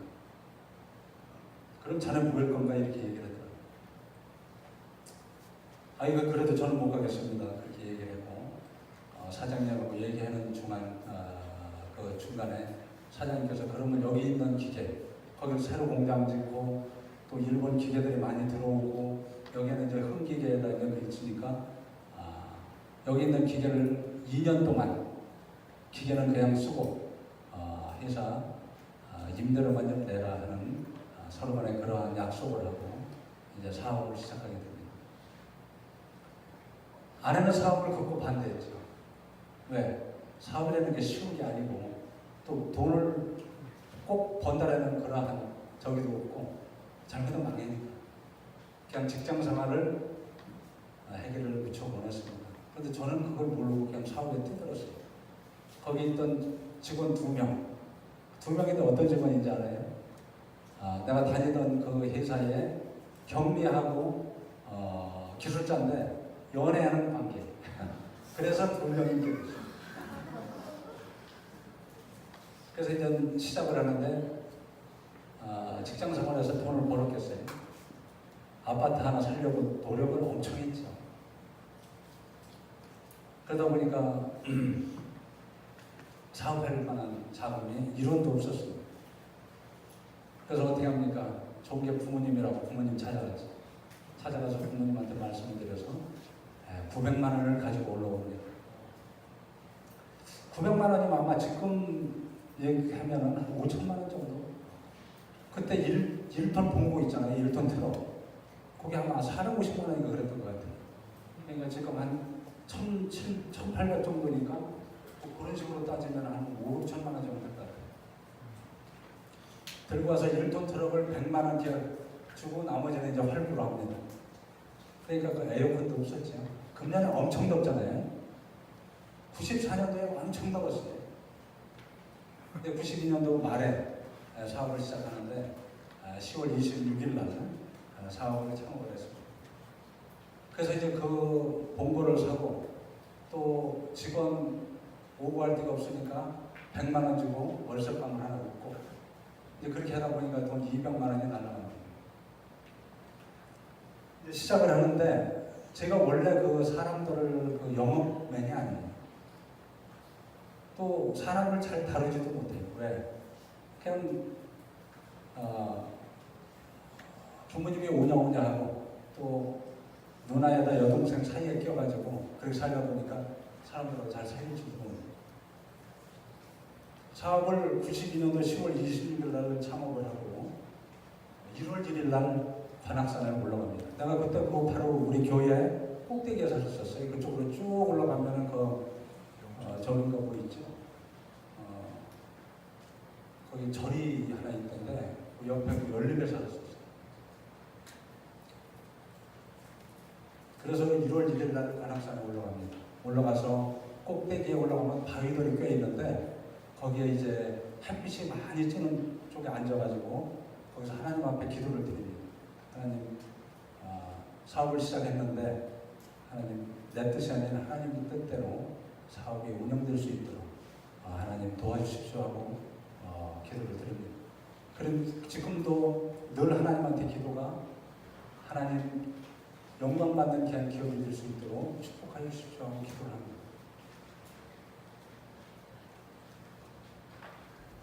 그래서 이제 기도를 드리고 내려오는데 그런 관악산도 시간이 많이 걸리더라고요. 진짜 너무 배고프더라고요. 아무것도 잘 안 다니던 그런 등산이랑 가져간 것도 있고 그래서 그렇게 하고서 내려와서 이런 사업을 시작하는데 1년 있는데 그 전에 있던 사장님이 야 이거 처분해야 되겠다 이렇게 나한테 통보가 오는 거예요. 그래서 처분을 해야 되는데 그 900만 원 받은 거를 다 썼어요. 한 푼도 없어요. 그렇게 해가면서 집에는 꼬박꼬박 전에 탔던 월급을 다 갖다 줬어요. 좀 이상하지? 돈이 없으면 집에서 갖다가 써야 되는데 부모님한테 돈을 갖다가 월급은 집에 꼬박꼬박 워낙 직장 생활하는 걸 바랬으니까 이제 지금 와서 생각하면 남편으로 되기 위해서 그런 거지. 아빠 노릇하기 위해서 그 돈을 월급을 꼬박꼬박 갖다 주다 보니까 돈이 한 푼도 없어요. 그래서 부모님을 또 찾아갑니다. 또 찾아가서 1년 만에 가서 600만 원을 갚았어요. 이제 부모님 1년 동안 600만 원을 부모님은 벌어놓은 거예요. 나는 이제 900만 원을 까먹고 1년 만에. 그렇게 해서 거기에서 이제 사장님이 그거를 처분해야 된다고 했기 때문에 저 안양 쪽에 싼 데를 찾아다녀서 이제 공장을 얻습니다. 안양에 보면은 의왕 쪽에 보면은 어떤 저기가 있냐면은 나장호 마을이라고 있어요. 거기가 무슨 곳이냐면은 그 나병환자촌. 전에 거기에 나병환자촌이 있었어요. 그런데 나병환자촌에는 그때 당시에 거기 돼지를 비겼다고 그래요. 그러다 보니까 돼지를 먹였던 그 돈사, 그냥 얇은 높지도 않은 그런 돈사가 있었어요. 거기에 50병을 딴 분하고 이렇게 25병씩 가운데 칸이 없이 이렇게 쓰게 됩니다. 그렇게 거기에 색이 들어갑니다. 아주 연약한 모습. 여름에는 얼마나 더운지 몰라요. 더운 만큼 겨울에는 엄청 추워요. 제가 거기서 부모님한테 갖고 들어온 거로 또 그동안에 신용원이 있어서 아는 데서 기계를 2개를 구입해서 이제 시작을 합니다. 그런데 하나님께서 은혜 주신 게 그런 상황에 놓일지라도 늘 감사하는 그런 마음을 주셨어요. 그건 나도 지금까지 아이러니합니다. 그렇게 감사한 마음을 주셨어요. 어렵다거나 지금의 현재 그 상황을 비관하거나 이런 거는 내 저기에는 없었어요. 그래서 그쪽에 이제 직원을 이쪽은 둘이 저기에는 관계이기 때문에 그쪽에 이제 딴 직원을 한 명을 데리고 둘이 시작을 또 합니다. 밤 9시까지는 그 친구하고 둘이 들을 수 있는 거를 물건을 만들어 놓습니다. 잘리거나 뭐 들을 그런 적이거든요. 9시 넘어서는 1시까지는 나 혼자 일을 합니다. 그래가지고 1시에 그 물건을 가지고 또 그거 후처리집으로 이제 옮깁니다. 그래서 신림동에 가면은 평균 3시. 이런 생활을 한 6개월 정도 된 것 같아요. 어려운 줄 몰랐어요. 그렇게 하는 상황에 하나님께서 어떠한 물건을 개발하게 됐어요. 그걸 개발을 했는데 그 개발이 이제 완성이 되고 업체 세 군데에 납품을 하게 됩니다. 업체 세 군데에 납품을 했는데 한 군데는 그러니까 참 여러분들도 이제 우리 청년들 살다 보면 여러 가지가 있겠지만 그 업체의 부장이라는 사람 이름이 이남구예요. 나는 이남수. 요 이름이 비슷하다고 해서 그 사람이 그 물건을 써주는 겁니다. 또 한 군데는 대리인데 성격이 아주 진짜 까칠합니다. 근데 거기에 전무도 있고 했는데 구매 대리가 전무하고 싸매가면서 내 물건을 씁니다. 근데 또 한 군데는 딴 쪽을 통해서 이렇게 들어가는데 왜 그 사람들이 우리 물건을 안 쓰는 이유는 먼저 그 납품을 하고 있는 회사 그쪽의 사장이 대구 출신인데 아주 머리가 비상해요. 그때 그 물건이 어디로 가냐면 한국통신으로 가서 지금의 KT. 그게 이제 유선 장비라고 해가지고 이제 저기 전화하는 그런 쪽에 있는데 그 사람은 그 한국통신의 검수관들을 영업을 해요. 검수관들을 영업을 해놔가지고 딴 업체에서 들어오면은 불량을 때리는 거예요. 불량. 그러니까 납품하는 업체에서 굳이 딴 업체 걸 쓸 이유가 없잖아요. 거기 거 쓰면 보지도 않아요. 아까도 얘기했지만 그런 상황에 이름이 비슷하다고 해서 그 사람이 써주고 또 한 젊은 친구는 성격이 까칠한 그런 상황에 써주고 그러면 이 검수관들이 어떻게 하느냐 5시 반에 퇴근할 때쯤 해가지고 불량을 싹 때려놓습니다. 내 거를 우리 물건을 불량을 때려놓으면은 5시 반에 불량 때렸잖아요. 가면서 그럼 거기서 연락이 와요. 이런 이 검수관이 이렇게 해놨는데 이거 어떻게 해주냐고 말이야. 내가 아직까지 해놓으랬는데 자기들 올 때까지. 그러면 저는 그게 이제 한 군데는 저 시흥 부천 쪽인가 거기고 또 한 군데는 이제 저 당산로, 한 군데는 천안. 자기들이 짠 것처럼 세 군데에서 다 그 분량을 맞습니다. 저 밤새 다녀가면 그거 다 해놔요. 그 사람들이 원하는. 쉽지 않은 일인데 그거를 그렇게 해왔어요. 그래서 하나님께서 뭐 나를 빗대서 하는 얘기는 아니지만 그만큼 최선을 다하고 노력하는 자에게 하나님께서 함께 하신다는 것을 그때 알게 됐어요. 그때 그 검수관들이 나중에 검수관들이 이렇게 오면은 한 3시 반쯤 끝나고서 이제 그 닭도리탕이나 이러한 식당에 가서 이제 보수도 적으면서 옆에 가서 보니까 고속업체는 한 2~30만 원씩 줘요. 그 업체에서. 주고선 그 사람한테 또 다 이루어져요. 그 영업이니까.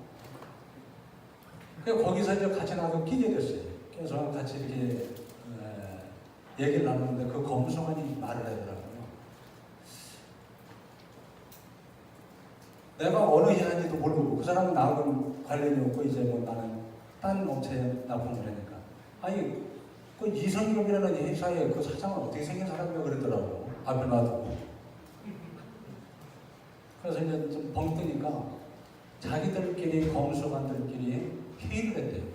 뭐 불량대로 그러면 그 이튿날 아침에 뭐 도깨비도 아닌데 또 자기들이 지적해놓은 거를 깨끗이 해놓고 그 한두 번도 아니고 하면은 그러니까 도대체 그 사람 어떻게 생겼어? 이런 식으로 묻는 거예요. 그래서 검수관들이 같이 회의를 하면서 거기 업체한테 넣어주자 이렇게 결론이 나더라고요.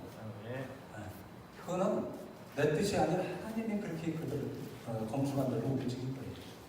한 보지도 못하고. 그래서 그때서부터 이제 그 나자르 마을에 있는 25평에서 이제 박달동으로 50평짜리로 이사를 갑니다. 거기는 이제 스레트가 아닌 이것처럼 이렇게 너무 반듯한 50평짜리 하면 아마 이 정도 될 것 같아요. 이 정도. 이런 데 이사를 갑니다. 진짜 호텔로 가는 느낌이에요. 호텔. 하나님한테 너무 감사했지. 내가 개발한 그 물건이 납품하는 업체들이 20군데가 됐어요. 그 물건을 쓰는 업체들이 20군데. 그러나 거기 이사 갈 때까지는 내가 3군데 하고 나머지 17군데는 아까 얘기한 그쪽 공장에 있었어요. 그래 그런 상황이 있는데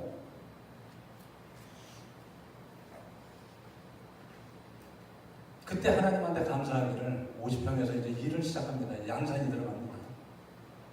그때 사람이 10명으로 늘어났어요. 일이 많아서 10명으로 늘어나서 이제 일을 하는데 외부에서 하는 일들이 자기들 일은 안 해도 우리 일을 해가지고 와요. 우리가 오다를 주면 이상하죠. 그러니까 우리가 생각해도 그게 맞지 않는 얘기예요. 내가 딴 데 해서 납품을 해야 되는데 우리한테 받은 거를 먼저 해주고 자기 거를 해야 되는 그런 상황이 벌어지는 거예요. 그리고 그때는 납품을 하게 되면 1톤 트럭이 10대씩 와요. 그러면 또 그 트럭에 처음서부터 전서부터 알던 트럭 기사가 그 나머지 같은 회사의 트럭들을 다 이 컨트롤 해가지고 우리 직원들이 안 따라가고 본인들이 납품을 다 해요. 업체가.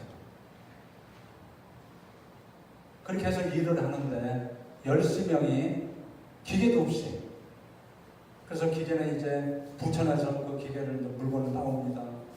또 어떻게 해서 이제 이 물건들을 만들어 나가는데 얼마나 하나님이 철두철미하게 해주시냐면 조금도 빈틈이 없이 하나님이 다 맞춰주시는 거예요. 이 물건을 하다 보면은 장비를 만들다 보면은 하나가 부족하면 그거를 완성을 못 시켜요. 그런데 그런 게 정확하게 맞아 들어가요.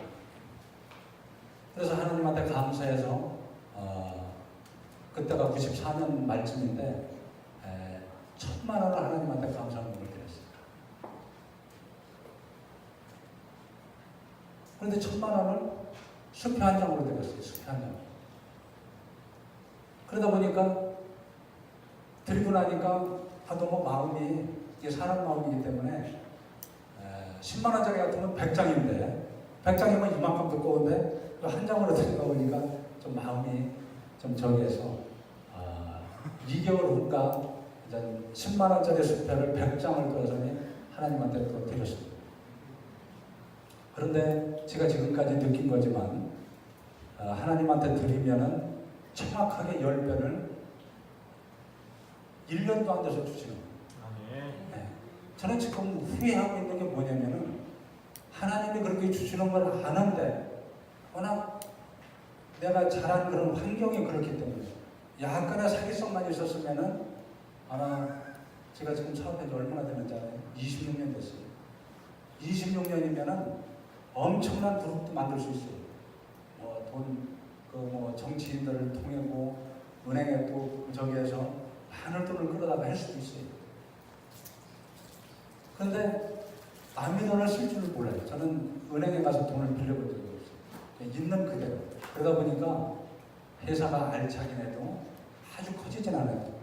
분명히 그렇게 했으면 하나님이 아까 얘기한 5천억을 줬을 텐데 충분히 받을 수 있었을 텐데 그거를 못 받는 게 제 잘못이라 누구를 한탄할 수는 없어요. 그렇게 해서 이제 거기서 이제 사업을 했는데 13명이 1년에 하나님이 축복을 해줬는데 94년도에 95년도에 10억을 축복을 했어요. 10억을 벌었어요. 1년 만에. 그때 10억이면 지금 한 50억 정도 되겠죠. 10억. 적은 돈이 아니죠. 그래서 지금의 공장 500평짜리를 군포시에 공장을 샀어요. 10억을 주고. 500평짜리. 지금 그거는 이제 한 70억 정도 가는데 그때 당시 10억을 주고 샀어요. 그러니까 지금 따지면 한 50억면 이제 70억을 그때 벌었다는 게 1년 만에. 13명이. 기계도 하나도 없이. 그게 어떻게 이루어질 수 있는 거예요? 그래서 하나님한테 감사해요. 밖에서 우리가 오다를 내면은 정확하게 갖고 들어오고 화물차가 13개가 납품을 가는데 우리 식구 하나씩은 따라가야 될 거 아니에요. 한 명도 안 따라가요. 다 그 사람들이 기사들이 그걸 납품해요. 그래서 하나님께서 그렇게 해서 이제 축복을 해주시는데 거기에서 이제 지금 군포시 당명동에 500평짜리로 이사를 오게 됩니다. 근데 여기에서 우리 청년들한테 말씀드리고 싶은 것은 우리가 꿈을 이루고 부를 손에 넣겠다고 절실히 바랄 때 그 마음이 아까 내가 얘기했죠. 뭔가 꿈을 갖고 목표를 세우고 거기에 전진할 적에는 행동으로 옮길 적에는 연애하는 거와 마찬가지예요. 온통 그 사람 생각나는 것처럼 자나 깨나 뭐 그 사람 생각밖에 없는 것처럼 그러한 나의 목표를 세웠으면 그 마음에 늘 그 마음이 있어야 돼요. 그래야만이 나도 모르게 그곳을 가게 돼요. 그래서 우리 청년들은 그런 꿈을, 나 목표를 세웠으면 그걸 늘 바라는 그런 소망을 우리 청년 마음속에 싹이 트고 그게 점점 성장을 해서 그 꿈을 이루게 됩니다. 자기 꿈을 이룬 사람들도 마찬가지예요. 처음에는 나는 무엇이 되겠다는 작은 소망부터 시작이 됩니다. 그러나 많은 사람들이 늘 보면은 사람의 그 얘기를 하다 보면은 나는 안 돼, 이런 사람 좀 덜어 있어요. 불가능을 생각하게 되죠. 그러나 우리 청년들은 늘 불가능보다는 가능하다라는 그러한 긍정적인 사고방식을 꼭 갖기를 바랍니다. 된다라는 마음이 있어야 그 일을 해낼 수가 있어요. 성공을 믿는 사람만이 성공을 할 수가 있습니다. 또 조금이라도 실패에 대해서 생각하면 실패가 나도 모르게 찾아옵니다. 또한 긍정적인 힘은 어디에서 나타나느냐면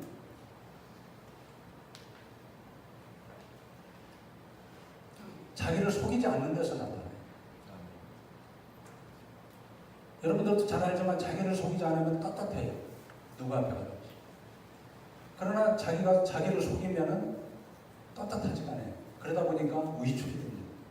그래서 긍정적인 사고방식은 자기 자신을 속이지 않는 데서 비롯됩니다.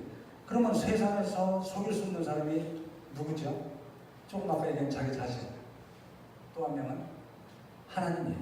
하나님은 성경 말씀 중에 불꽃 같은 눈으로 우리의 모든 걸 다 알고 계십니다.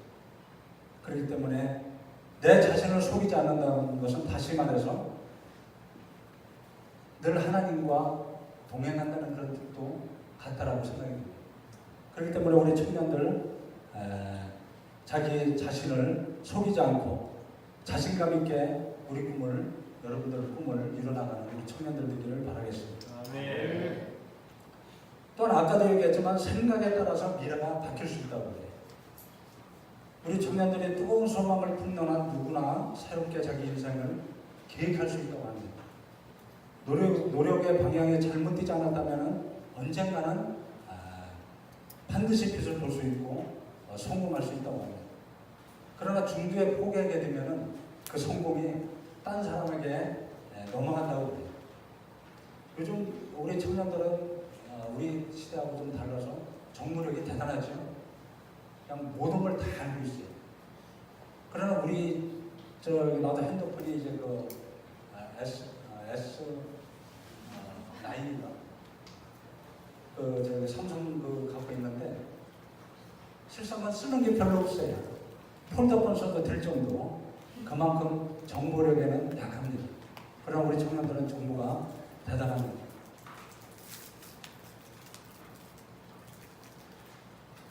난 이번에 이 말씀을 전하면서 준비하면서 느낀 게 하나님이 만든 거는 하나도 변하는 게 없는 것 같아요.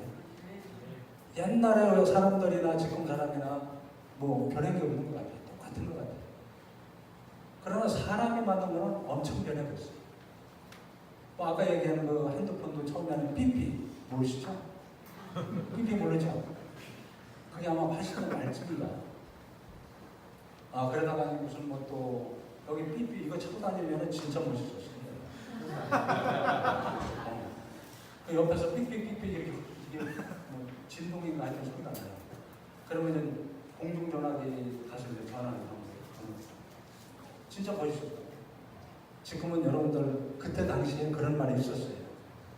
머지않아서 손에서 TV를 볼 수 있다. 믿겨지지 않았죠, 그 당시에. 그게 언제? 80년 말인데 좀 얼마 안 됐어요. 그렇기 때문에 사람이 만든 거는 엄청나게 바뀝니다. 뭐 비행기도 마찬가지고 모든 게 다 그래요. 그러나 하나님이 만든 거는 변하지 않아요. 그렇기 때문에 우리 청년들에게 이 시간이 지금 막 지나가고 있고 또한 미래가 급속도로 다가오고 있어요. 쉽게 얘기해서 옛날 어른들 얘기대로 정신 안 차리면은 죽는 거지 하가 돼요. 그렇기 때문에 여러분들은 늘 진짜 내 자신이 깨어있게 내 자신을 늘 채찍질하고 좀 귀찮더라도 깨워서 우리의 꿈을 실현시키는 우리 청년들 되기를 바라겠습니다. 또한 항상 마음의 여유를 가지려고 노력을 해야 돼요. 마음이 불안하고 초조하면 성공할 수 없다고. 마음이 편안해야 모든 계획이나 또한 내가 하고 있는 일들이 성취가 되지. 불안하면은 좋은 생각이나 또한 우리가 꿈꾸는 일들을 이룰 수가 없습니다. 그래서 지금 우리가 하려는 일들의 일체의 약한 마음을 버리고 적극적인 의욕을 마음에 가득 채우려고 늘 노력하고 선행되어야 한다. 신념을 마음속에 깊이 다져서 자신의 열정적인 사람으로 우리가 사람을 만들어가야 돼. 여러분들 우리 청년들 화장할 적에 화장도 자꾸 하면 들죠. 그래서 자기한테 어울리는 그런 적이 있는 것 같아요. 또 약간 좀 부족한 거를 화장으로 해서 그걸 캄프라지도 하고 그게 노력했기 때문에 그런 결과가 일어나는 거예요. 아름다운 모습을 보일 수 있는 거예요. 비단 그것뿐만이 아니라 모든 게 다 그렇다고. 그럼 예를 한 가지 들어볼까요? 한 운전자가 차를 몰고선 밖에 나왔어요. 그런데 그 운전자의 생각과 신념을 한번 생각해보자. 그 운전자의 생각과 신념이 어떻게 변했는지. 운전자가 차를 몰고 나왔는데 그 사람이 핸들을 우측으로 돌리면 자꾸 우측으로 갑니다.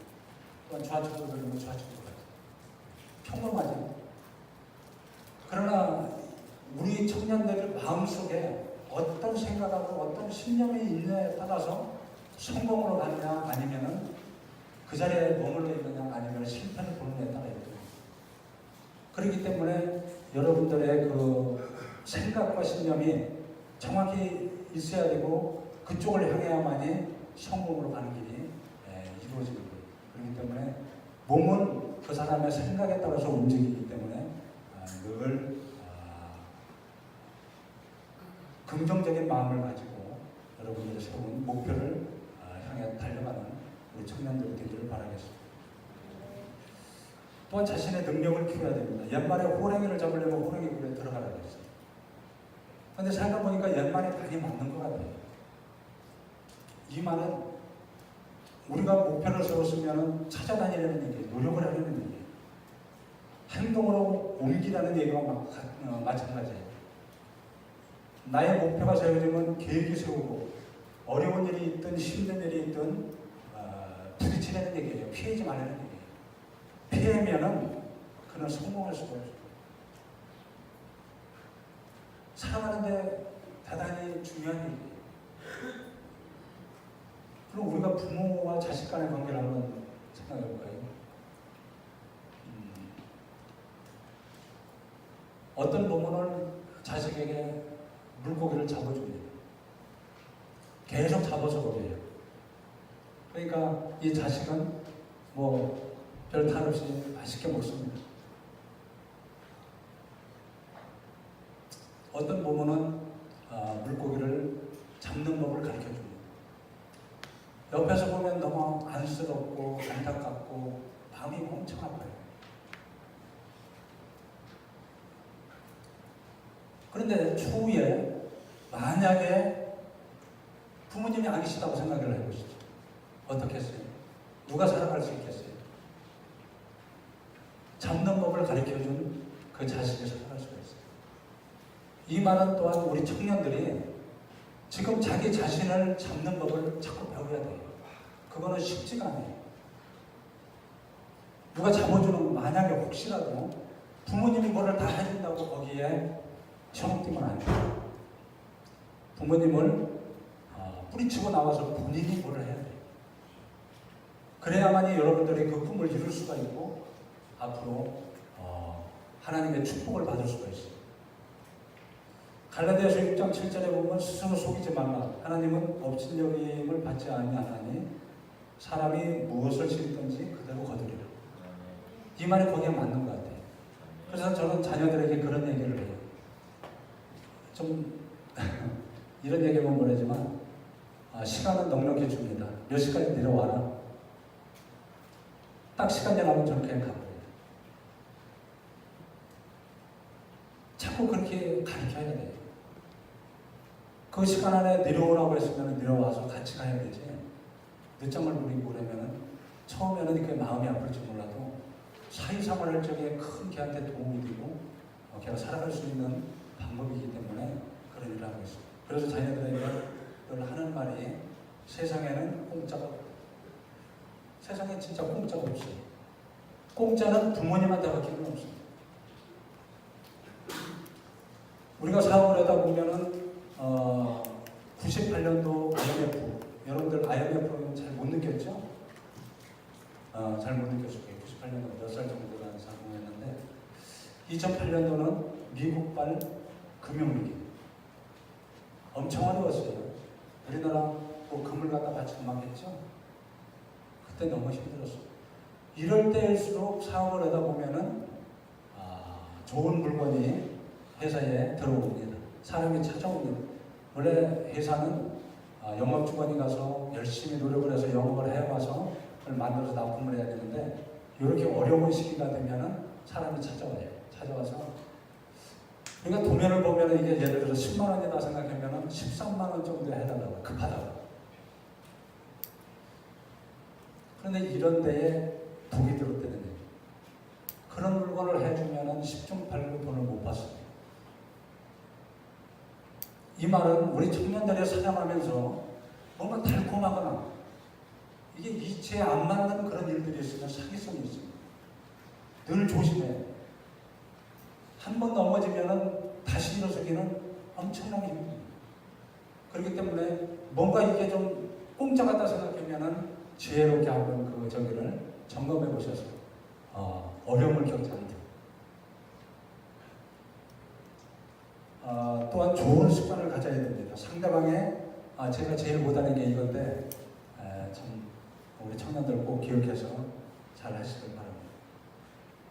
상대방의 이름을 잘 기억해야 돼요. 이름은 그 사람을